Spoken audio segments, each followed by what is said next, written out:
welcome back to the channel. If you're new here, my name is Philip and I'm a photographer based in the Midwest, and in this channel we talk about landscapes, nature, and traveling and how those go together. And in this video I'm going to show you 9 apps that I use to help with my photography.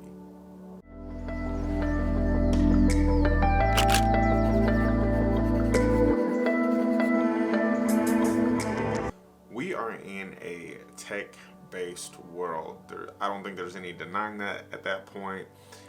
So I think it's important to use this technology to our advantage. So the cool thing about these 9 apps that I'm about to go over is that they are all free. They do have some paid versions if you want to, but there is no cost to get involved within any of these apps. Small disclaimer, I guess, I am on team Android, so a lot of these apps I don't know for sure or not if they're available for Apple, but I'm sure something like them is available. So let's not waste any more time. Let's dive into these apps. App number 1 that we're going to talk about is Weather Underground. This is a pretty basic weather app. It's going to give you everything from your current temperature to precipitation chances, your high and your low for the day. It has this wonder map thing here that you can look up, and it'll give you a radar. It's a very clear day here, so this is not the best example, but you can kind of zoom out. It'll give you some weather kind of information, and so let's just go over here.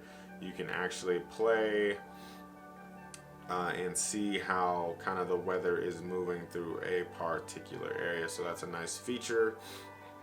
It'll also give you weather through the week, so it'll give you a few days out. That's something really useful for me when I'm traveling, is that, you know, right before I leave I'll start looking at this to kind of get an idea of what to pack for. Small bonus tip: you always want to prepare for weather 10 degrees plus or minus of what an app is actually telling you. So right here it's telling me that on Saturday the weather is going to be a high of 34 and a low of 24. So if I were going on a trip, I would want to prepare for that specific day to either be, the high could either be between 24 and 44, and the low could be anywhere between 14 degrees and 34 degrees. So you just kind of want to prepare plus or minus 10 degrees. That's what that means. Just a kind of a basic weather app. You know, you always, you don't want to take these things as gospel, but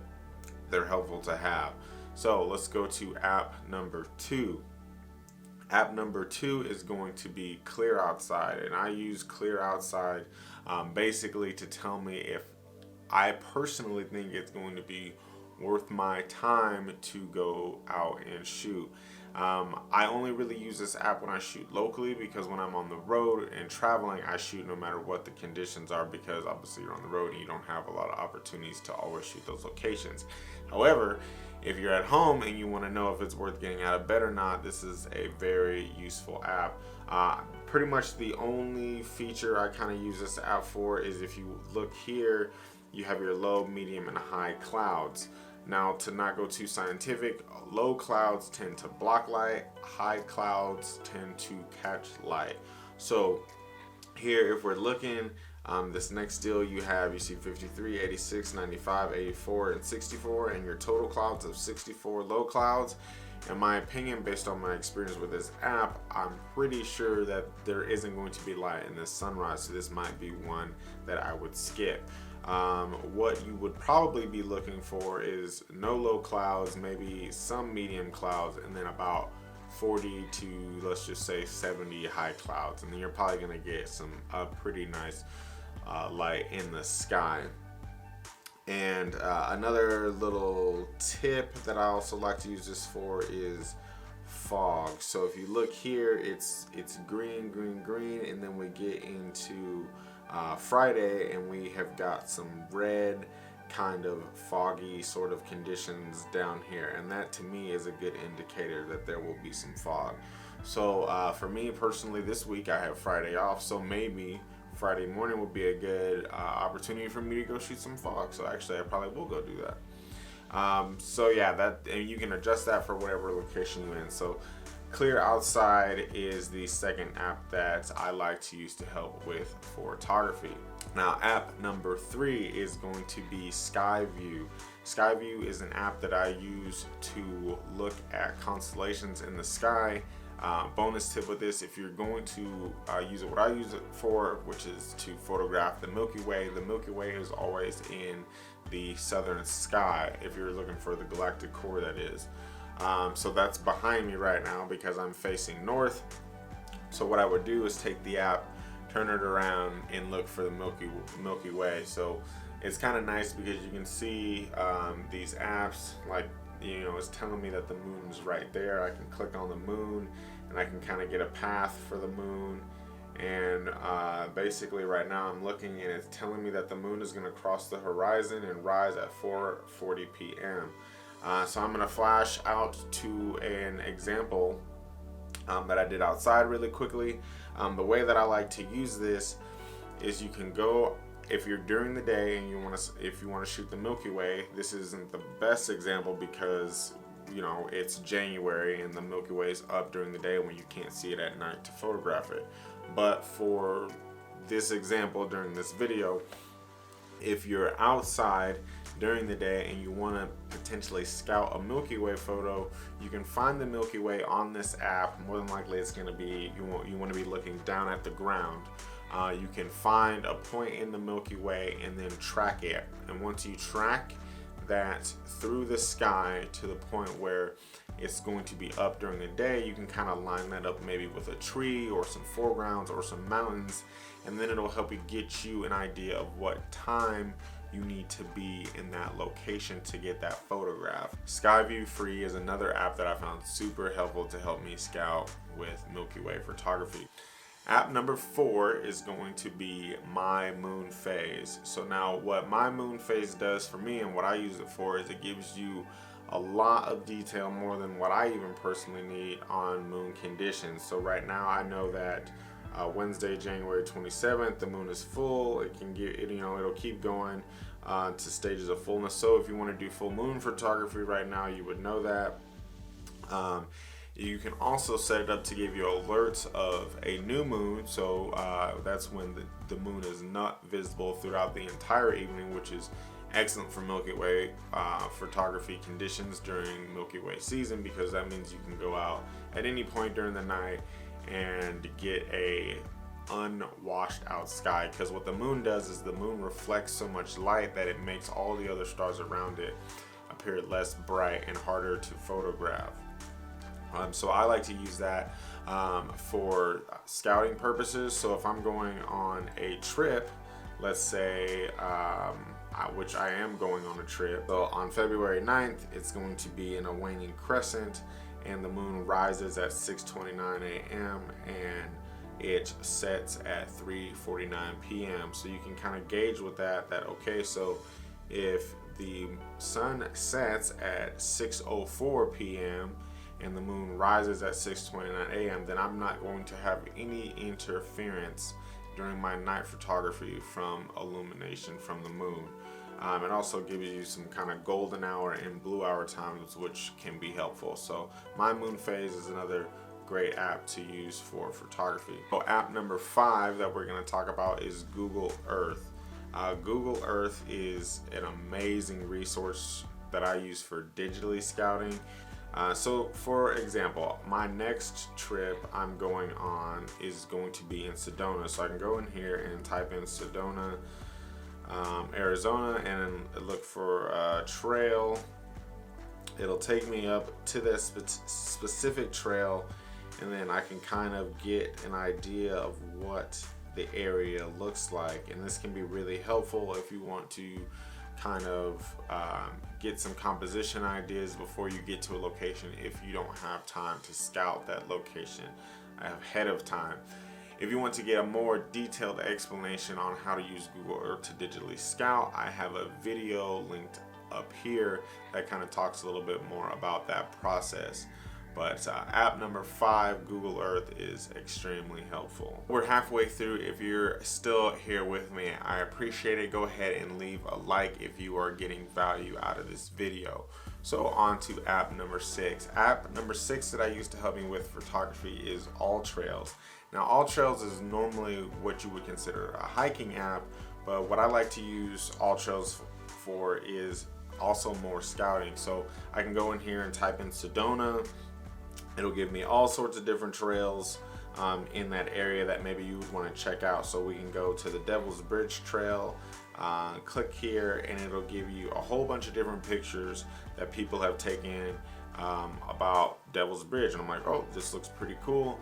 And then I can go into my Google Maps and kind of save this trail and check it out when I get there.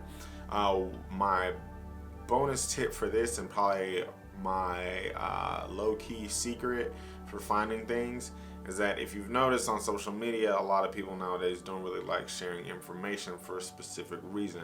Now, I'm not going to share anything I'm not going to share any secret locations, but one of the ways that I find locations is that someone will take a picture on a trail that you'll notice, and what you can do is you can go into this app and you can view that particular person's recording of where they went. So if someone takes a picture of something and you see it on this app, you can use their data recording, if they recorded a data recording for that hike, and maybe use a topographical map to figure out where they could have potentially taken that picture. So that's like my super secret bonus tip for how I find locations that people don't necessarily want to talk about. All Trails is a great app for finding trails and maybe places to go take pictures of, and that's app number 6. So let's go to app number 7. App number 7 is Location Scout. It's also a website, locationscout.net.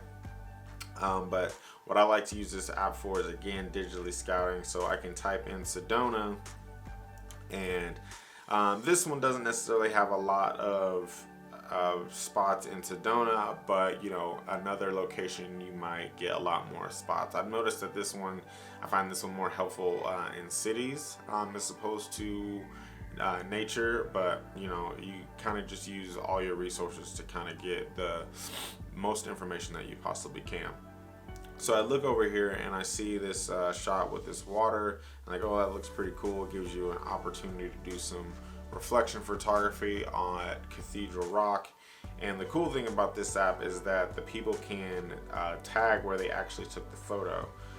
So I can back up here and look where that photo was taken. Oh, there's a river that's here. It gives you, okay, so this is Oak Creek, I'm finding out. And so now I can go into my own Google Maps and then save this location so that I can find it later on. Then I can go back and use Google Earth and kind of see how these apps start to work together, so you can start building up some shots in your head and some locations that you might want to visit when you get to these places. So Location Scout is a great app, and that's app number 7. App number 8 is going to be the Sun's Ephemeris. And what I like to use this app for is to get an idea of what the light is going to look like on location. And so what do I mean by that, right? So if we're looking here, right now, since I'm scouting for my trip to Sedona right now, this is set up on Cathedral Rock. So you have your yellow and purple lines. Your yellow is for the sun and your purple is for the moon. Now, so I'm facing north right now on the map, and so your east line is where the sun is rising. And now I can play with this graph up here at the top, and that will show me kind of a track for what time. So like if you look at the top of the screen right now, at 8:27 is about when the sun is going to rise today. If I want to, I can go into a specific date in the future when you might be somewhere to check that time. But so what I can do is use this to track the sun. So during the day, the sun is going to come up kind of at this angle with Cathedral Rock, right? And if I know based on this map where location is, so right now I know that there's some spots, let's just say that Oak Creek I know is north of Cathedral Rock. So if you were going to try to shoot at Cathedral Rock, let's just say at sunrise, you're going to know that based on the angle of light, that Cathedral Rock is going to be at the best backlit. And that only really matters based on what type of shot you're looking for. I know personally for me and my photography, I prefer side light because it adds depth. So I know that sunset is probably going to be a better time to shoot Cathedral Rock from the north based on how the light is going to be hitting it. A better option for sunrise would be to go to a location that maybe you can find that's south of Cathedral Rock if you want to get side light anyway. So that's a great, this is a great tool to kind of let you decide if you want to shoot a location at sunrise or sunset, and you know when that light's going to be best. So Sun's Ephemeris is a great app that I use for scouting and that purpose. And the 9th and final app is Tides Near Me. Now I live in the middle of the Midwest, and this app doesn't necessarily matter so much for me, but I wanted to make sure that you are aware of it if you do live somewhere like on the coast. And when I am on the coast, I make sure that I have this app handy and available. So I'm just gonna go into California really quickly, and let's go to let's say San Francisco, because I've been there before. And you can look at just anywhere in San Francisco. And the reason this is important is because it'll tell you your low tide and your high tide. So right here it's going to say that your next tide is going to be low at 7:03 p.m. The reason that's important is because at low tide you have more access to rocks in your foreground and things like that. And for me, you also want to know when high tide is coming, because as the water is rising, this means that you need to be more aware and careful of where you're positioning yourself. You know, the water, you know, the tide's coming in. So that means like if your tripod's low, you need to make sure that your gear's not going to get wet, and like where you're setting your bag.